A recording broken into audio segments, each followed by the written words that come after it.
तो गाइस आज की इस वीडियो के अंदर हम बात करेंगे कि कल की स्मैकडाउन यानी कि 8 जनवरी की स्मैकडाउन में हमें क्या कुछ देखने को मिलेगा। नमस्कार दोस्तों, मेरा नाम है कौरव एंड आप देख रहे हैं WWE Hindi gossips. Blue Edge G.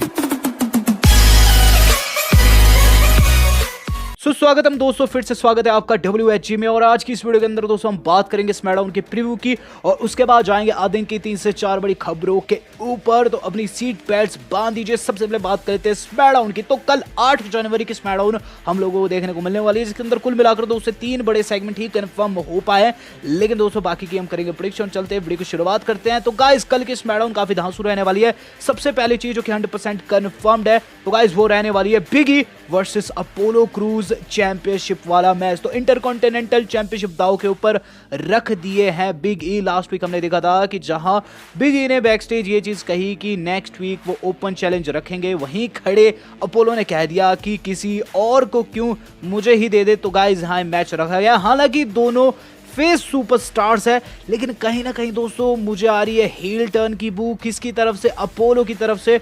Apollo दोस्तों इस मैच के अंदर हारने के बाद आपको हील टर्न करते हुए नजर आ सकते हैं, क्योंकि काफी समय से हमने यही देखा है कि अपोलो जो है वो ऐसे सुपरस्टार बन कर रहे हैं जिनकी कोई भी इज्जत नहीं करता। मेरे हिसाब से दोस्तों अगर वो हील टर्न कर लेते हैं तो काफी बढ़िया राइवलरी यहां से बिगन हो जाएगी। और मैच की बात करूं तो बिगी यहां रिटेन करने वाले हैं।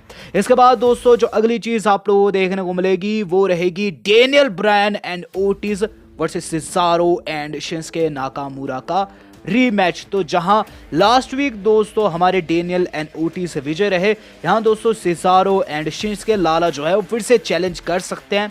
आप जानते हैं दोस्तों जो शॉर्टी जी यानी कि अपने चैट गेबल है वो इन दोनों के कोच बने हुए यानी कि डेनियल एंड ओटिस के। तो यहां दोस्तों देखना इंटरेस्टिंग ये रहेगा कि क्या इस रीमैच में फिर से वही रिजल्ट आता है या फिर नहीं। हम चलते हैं इससे अगली थिंग के ऊपर। तो भाई इसके बाद जो अगली चीज आप लोगों को देखने को मिलेगी वो रहेगी दोस्तों साशा बैंक्स का कार्मेला के बॉडीगार्ड के ऊपर हमला।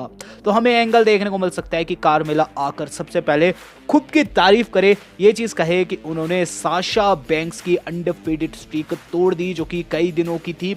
उन्होंने लास्ट वीक उन्हें हराया टैग टीम मैच में, जिसके बाद दोस्तों वहां साशा उनके ऊपर धावा बोले, क्योंकि दोस्तों साशा को कार्मेला से ज्यादा गुस्सा उनके बॉडीगार्ड पर आ रखा है क्योंकि उसी ने उन्हें मैच कॉज करवाया था। यहां दोस्तों साशा उनके बॉडीगार्ड्स की पिलाई कर सकती है।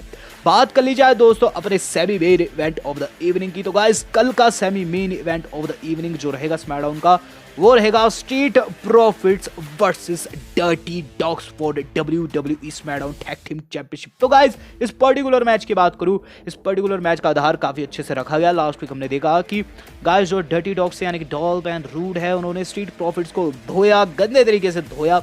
वहां दोस्तों मोंटेस की टांग भी तोड़ी। यहां इस मैच में दोस्तों प्रेडिक्शन करना काफी मुश्किल रहने वाला है, क्योंकि मोंटेस फूड की टांग टूट रखी है। ऐसे में दोस्तों टाइटल चेंज भी हो सकते हैं, बट वो तो हमें कल ही पता चलेगा क्या टाइटल चेंज होते हैं या फिर स्ट्रीट प्रॉफिट्स वाले रिटेन कर जाते हैं। हम चलते हैं अपने main event of the evening के ऊपर। Guys main event of the evening जो कि कल की स्मैकडाउन का रहेगा वो रहेगा दोस्तों रोमन रेंस का प्रोमो। तो ट्राइबल चीफ दोस्तों कल एक प्रोमो काटते हुए आपको नजर आएंगे, जहां साथ में उनके होंगे पाउल हेमन एंड जे उसो। और ये जो प्रोमो रहेगा केविन ओवंस के ऊपर ही रहेगा। वो ये चीज कहेंगे केविन ओवंस जो है काफी समय से उछल रहा था, लेकिन अब उन्हें एक गहरी नींद में सुला दिया गया है ट्राइबल चीफ के द्वारा। यहाँ दोस्तों रोमन खुद की बढ़ाई करेंगे। हमें एंगल देखने को मिल सकता है कि केविन ओवंस वहां लड़खड़ाते हुए आ जाए, जहां उनकी फिर से पिटाई हो जाए। जिसके बाद दोस्तों NXT का वही सुपरस्टार जिसके बारे में मैंने आपको बताया था, डेमियन प्रीस्ट, वो आकर रेस्क्यू करे केविन ओवंस को और हमें देखने को मिले एक टैग टीम मैच इन दोनों टीम्स के मध्य। तो अभी के लिए दोस्तों ये सिर्फ और सिर्फ एक स्पेकुलेशन है कि कोई बचाने आएगा केविन ओवंस को। ये चीज़ भी हो सकती है कि केविन ओवंस किसी वेपन्स के साथ आकर दोस्तों पिटाई कर दे उन दोनों की।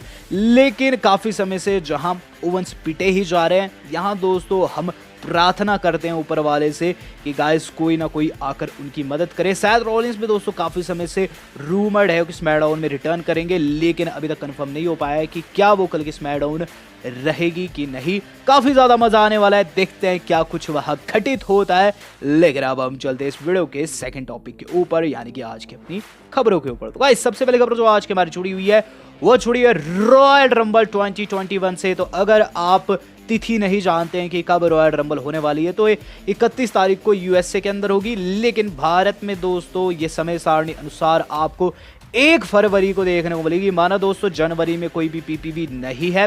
बात की जाए दोस्तों रॉयल रंबल से जुड़ी क्या अपडेट है, अपडेट यह है दोस्तों कि आपको इस पीपीवी के अंदर भी फैंस देखने को नहीं मिलने वाले। तो थंडर डोम के अंदर दोस्तों हम वर्चुअल फैन देख रहे हैं, जो कि दोस्तों इतना ज़्यादा खास मुझे तो नहीं लगता, लेकिन स्टिल दोस्तों बात की जाए रियल फैंस की तो अपडेट ये निकल कर सामने आ रही है। इससे पहले एक्सपेक्ट ये किया जा रहा था कि जनवरी में यानी कि 2021 में हमें शुरुआत में फैंस देखने को मिल जाएंगे, लेकिन गाइस यहाँ जो रिपोर्ट सामने हमें बताती है कि फैंस इस बार की रॉयल रंबल को अटेंड नहीं कर पाएंगे, और ये रिपोर्ट्स गलत साबित हुई है कि फैंस वहां आने वाले हैं। तो दुखी है दोस्तों जो लोग, उन लोगों को ये चीज़ अपने दिमाग में रखनी चाहिए कि अभी भी सिचुएशन उतनी बढ़िया नहीं हुई है अगर कोरोना के मामलों को देखा जाए।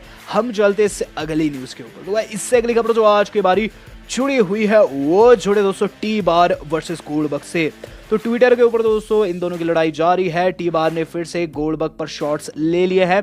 आप जानते होंगे कि नहीं, इससे पहले टी बार ने ये चीज़ कही थी कि गोल्डबर्ग की पिलाई करना चाहते अपनी गैंग के साथ मिलकर, और लोगों से उन्होंने रीट्वीट करने को भी कहा था। आज दोस्तों एक बंदे ने ये चीज़ कह दी कि जब तुम ट्वीट कर ही रहे हो तो गोल्डबर्ग को टैग क्यों नहीं करते ट्विटर पर। तो इस पर दोस्तों टी बार क्या चीज़ बोले कि उसका नाम ही नहीं आता यार, उसका नाम ही नहीं आता, मैं क्या करूं। तो टी बार दोस्तों कहीं ना कहीं गोल्डबर्ग को बार बार परेशान किए जा रहे हैं, और मेरे हिसाब से अगर रेड डिवीजन उनके ऊपर हमला करने की कोशिश करती है तो मुंह की ही खाएगी, क्योंकि गोल्डबर्ग तो फिर दोस्तों गोल्डबर्ग ही है। हम चलते हैं इससे अगली खबर के ऊपर। तो इससे अगली खबर जो आज के बाद जुड़ी है वो जुड़ी हुई है दोस्तों AEW के स्नूप डॉग से। तो कब स्नूप डॉग AEW के हो गए किसी को पता नहीं चला। इससे पहले स्नूप डॉग दोस्तों WWE के अंदर दिखाई देते थे साशा बैंक्स के दोस्तों वो रिलेशन में, लेकिन AEW में जाने को लेकर WWE का क्या रिएक्शन है उन पर ये हमें पता चल चुका है। दरअसल विंस मैकमैन खफा नहीं है। बताया ये जा रहा है कि स्नूप डॉग ने जो हाल ही में डायनामाइट के अंदर अपनी अपीयरेंस दी उसको लेकर कोई भी हीट नहीं है। स्नूप डॉग ने दोस्तों इस बारी की डायनामाइट में आकर कोडी की मदद की थी। सरपेंटिको को दोस्तों उन्होंने स्प्लैश भी लगाया था, वो फ्रॉग स्प्लैश दोस्तों अभी तक का सबसे घटिया फ्रॉग स्प्लैश है, उसका कई लोग मजाक भी उड़ा, लेकिन स्टिल दोस्तों स्नूप डॉग ने AEW का साथ निभाया, AEW में दिखाई दे काफ़ी ह्यूज थिंग है। हम चलते हैं इससे अगली न्यूज़ के ऊपर। तो इससे अगली खबर जो आज के बारी जुड़ी हुई है वो जुड़ी हुई है दोस्तों द बीस्ट ब्रॉक लेसनर के रिटर्न से। तो गाइस ब्रॉक लेसनर कर सकते हैं अब स्मैकडाउन के अंदर अपना रिटर्न। तो इससे पहले दोस्तों स्पेकुलेशन क्या लगाई जा रही थी, स्पेकुलेशन ये लगाई जा रही थी कि ब्रॉक जो है वो 9 वर्ष में आएंगे मंडे नाइट रॉ में, ड्रू पर धावा बोलेंगे और मैच जाएगा रेसलमेनिया तक। चूंकि ये एक रीमैच होगा, वहाँ ब्रॉक ड्रू को हरा देंगे और थिंग्स पहले जैसी नॉर्मल हो जाएगी, या फिर कह लीजिए दोस्तों काफ़ी कैजुअल हो जाएगी जैसे पहले हमें देखने को मिलती थी। लेकिन यहाँ दोस्तों जो कुछ हुआ है वो काफ़ी मॉन्यूमेंटल है। गोल्डबर्ग ने दोस्तों रॉ को ज्वाइन किया, उन्होंने पंगा लिया ड्रू से। अब दोस्तों मुझे क्या लगता है कि जो ब्रॉक है वो जाएंगे स्मैकडाउन में, and why I am saying so, इसके पीछे ह्यूज रीजन है। अगर आप देखो दोस्तों तो मंडे नाइट रॉ में दोस्तों लेजेंड्स की कमी नहीं है, या फिर कह लीजिए सॉलिड सुपरस्टार्स की कमी नहीं है। वहाँ फील्ड है, रैंडी है, और गाइस साथ ही साथ अब गोल्डबर्ग भी है। ड्रू के पास दोस्तों ओपोनेंट्स की कमी नहीं है।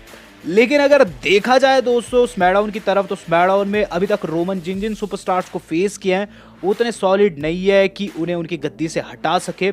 जहां दोस्तों इससे पहले एक्सपेक्ट किया जा रहा था कि द रॉक आएंगे 2021 में, बताया जा रहा है कि द रॉक नहीं आने वाले क्योंकि वो काफ़ी ज़्यादा बिजी रहेंगे उस दौरान। तो यहाँ दोस्तों जो स्पेकुलेशन लगाई जा रही है वो यही लगाई जा रही है कि अब जो ब्रॉक है वो मे बी स्मैकडाउन में आकर राइवलरी का पार्ट हो अगेंस्ट हमारे रोमन रेंस के।